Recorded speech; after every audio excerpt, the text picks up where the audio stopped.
What's going on? And I invite a few people, as I always do, just to get it kicked off.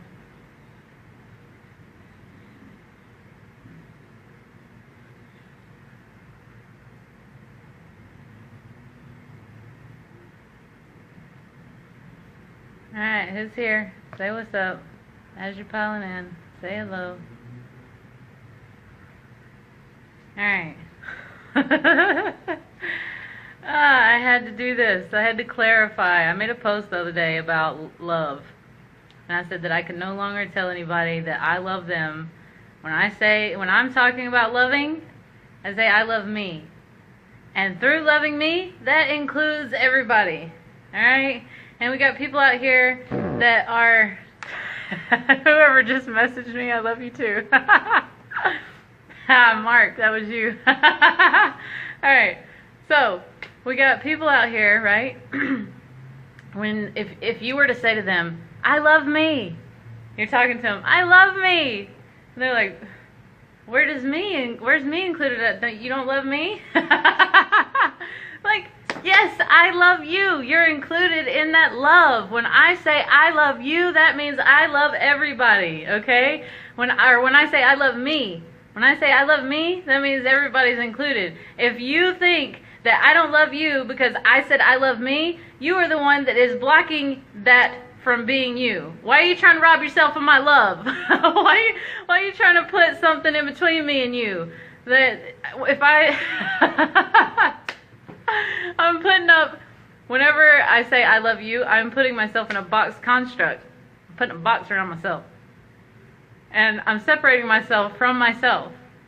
When you say I love me, you're empowering yourself and you're loving everybody else through that.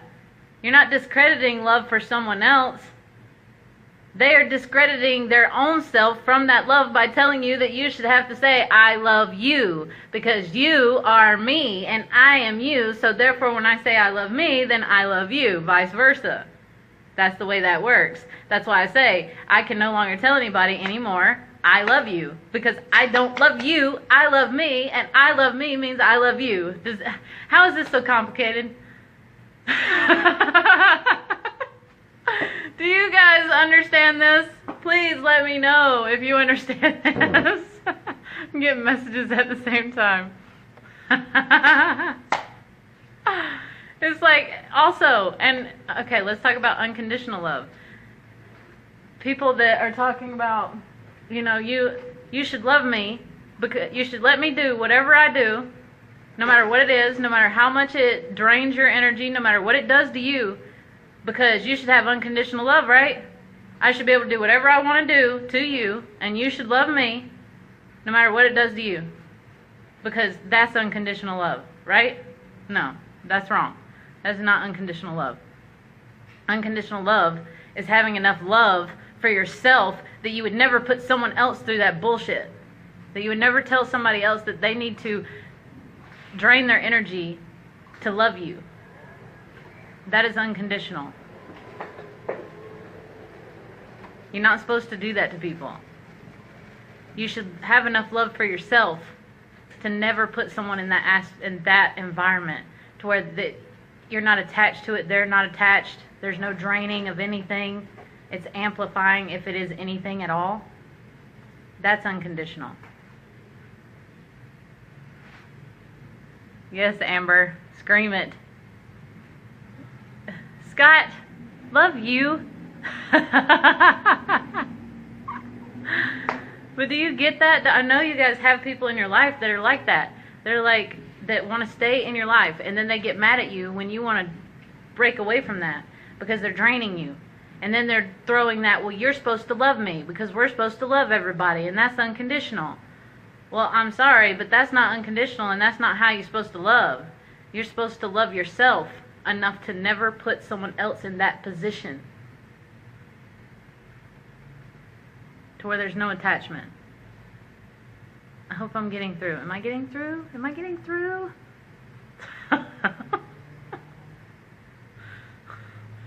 Come on, let me know.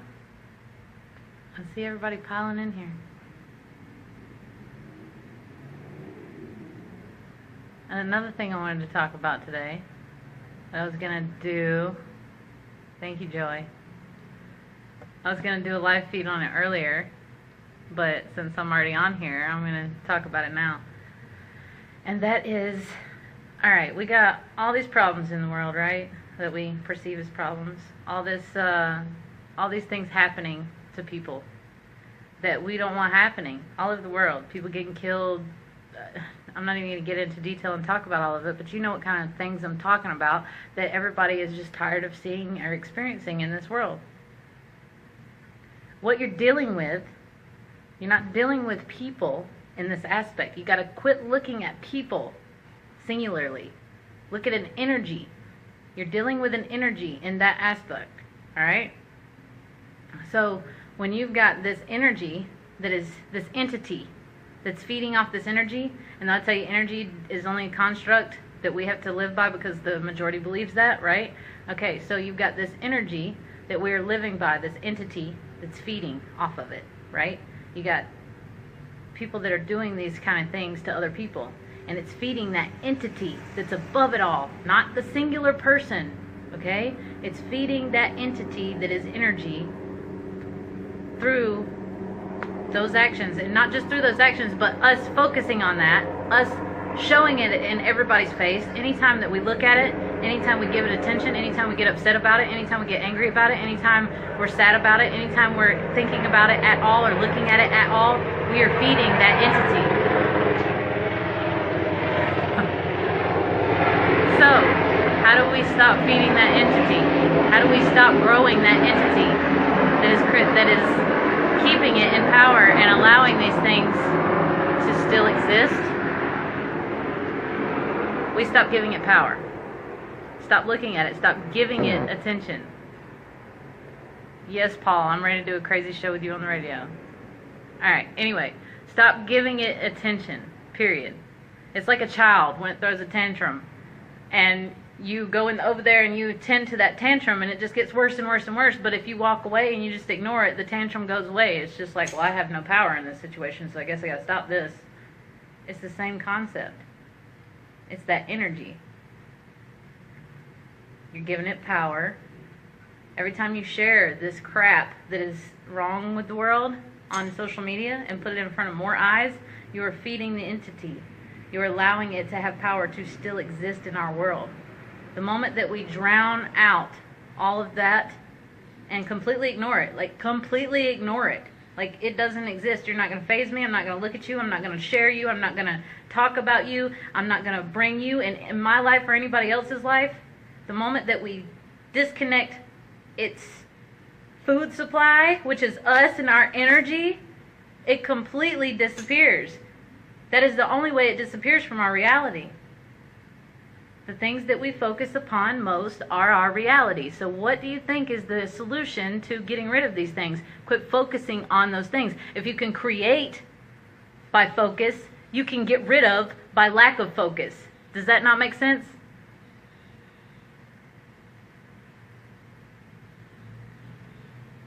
Amber, that's because they're not on that perception level yet. I noticed, okay, there's levels to this shit. To perception, there's a ladder of perception. And as you go, you understand more and more and more, and then you lose a lot of people along the way that aren't following. They're not trying to rise up to that perception, and then they're sitting down there stuck where they are, not wanting to realize that this is how things are, and then they want to sit down there and bitch about how things are up here, but they don't want to do anything to come up here. So what do you do about that? You leave them where they are. Don't worry about what they're doing. They'll eventually realize, it'll click when they see the rest of the world come to that realization. Everybody has their own time. So for me personally, I realized a long time ago that I don't need to get everybody in the world to understand or follow what I say. That's not my job. I'm planting seeds. Those seeds will grow. All I got to do is keep going. Lead by example. I can sit and talk to you guys all day long. But the most that people learn the most when they're on my wall and they see somebody being negative to me. And they're like, I just love how you just completely disconnected the cord at. Like, you just wouldn't even talk to them. You wouldn't even give them your time. No, I'm not going to feed the negative energy beast. It's not going to happen. It's not coming from me. I can sit and tell you not to do it all day long. But I got to do it instead. It's more powerful that way. People can see how it's done if you're actually doing it. And I had to touch on that subject because I saw earlier a friend who shared a video of something that should not even be on Facebook, and then asking why it was even allowed on there. And I explained, because there's this negative energy that's been controlling things for a long time, and we've been feeding it. We have been feeding it through the media, every outlet, in our eyes, going into our subliminal mind, keeping it creating. We have been feeding it. So now, what do we have to do? Starve it. We have to starve it out of existence. That is how you rid the world of anything that is not needed to progress us and rise us higher into a higher place of being on this planet. It sounds backwards when you don't truly understand yet. I remember being like, what?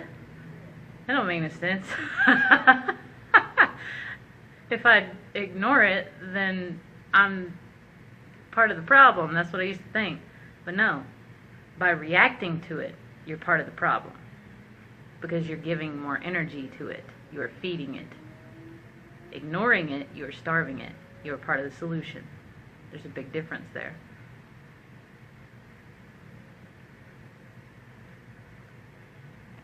It's steps, Amber. It's steps.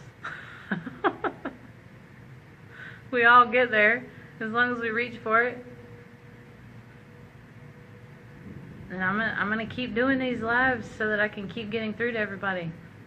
Because the one thing that I noticed when I started on my path was when I first started listening to Abraham Hicks, like I told you guys before, she was my doorway. And when I first started listening to her, I was like, what in the hell is this woman talking about? Like, this don't make no sense to me whatsoever. It took me listening to her daily for a couple weeks for me to even understand the words that were coming out of her mouth. And even then I didn't understand it well. And then 4 years later I was sitting in a conference on Valentine's Day, her conference. And I had remembered, what am I going to ask Abraham when I get there? Because that was the big thrill of it. What are you going to ask? And her answer. And then I'm sitting in the back of the conference, and people are asking questions, and I'm answering the shit right along with her. And I'm like, well, I don't have any questions now.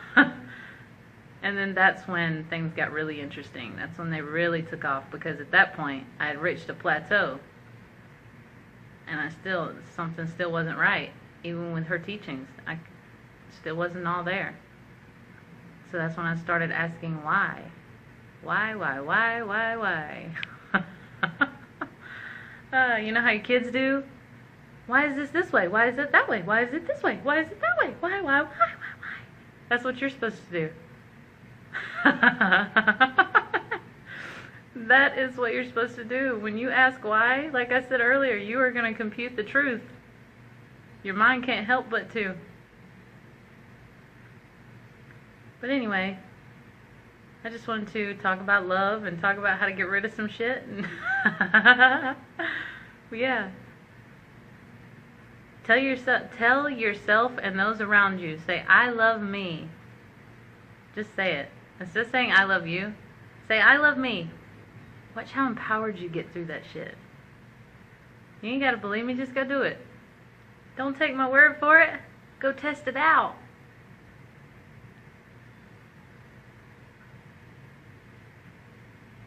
Can you elaborate on that, hybrid? I don't know what you're trying to... Don't be concerned. I can tell you that. I can tell you that right now. Don't be concerned. Concern is still feeding that negative energy. Hey, Nicholas. If you guys don't know him, like I've said before, you need to go check him out. He wrote the Sell or Be Sold song for Grant Cardone. It's badass. You need to go look at it. And go check him out. But hybrid, don't be concerned. Nobody be concerned. Nobody have fear. Nobody have worry. Nobody have doubt. Let go of all those things. That from this point forward, they don't even exist in your reality. You don't even know what they feel like. Let it go. Focus on where you want to go. What do you want to create? What do you want to experience? That's where your focus should be. Because that is how we're going to create all of these magical things in our lives in this new paradigm. It's not by worrying about anything else. Do you think that I care who's president of this country or any other country? Do you think that I feel that that president or that police officer or that public politician or whoever the hell it is has any more authority or power than I do over my own life? Get out of here. No. They're a man too. They have a false illusion of power. They don't know what power is. You know why? Because they need a fucking title or name badge for them to feel power. That's why they have none. So what's going to happen when all of us realize our power and stand in our power? It falls out from underneath them. That simple.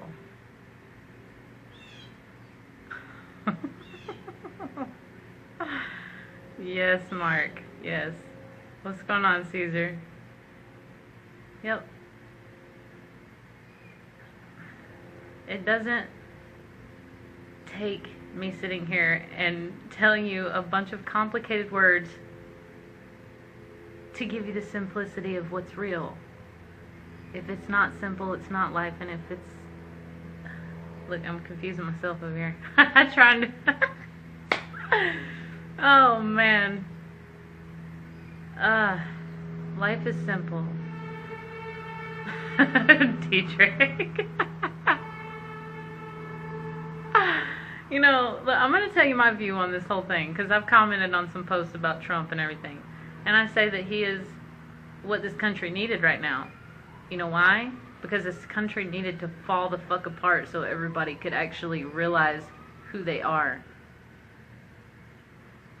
They could realize their power. They could realize that they have the ability to have control over themselves and their emotions.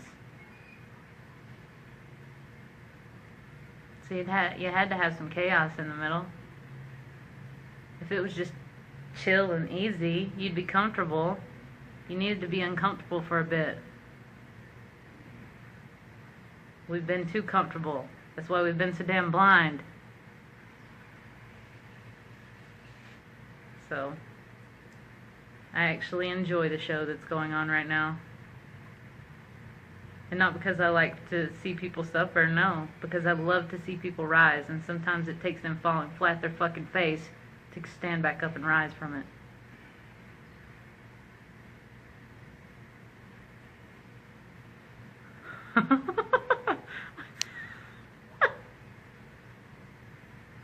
You're gonna make me turn red over here. I'm as red as my cup. Alright. Alright, well, this flow. Hold on. That's right. I didn't change until I got uncomfortable. And then once I realized that being uncomfortable made me grow astronomically and rise in my power and my confidence and all these other things in my life, I started running towards uncomfortability. I jumped at the opportunity to be uncomfortable because I'm going to be so much higher above where I was on the other side of it. Alright. Anyways, this flow is going to go now. Happy best day ever.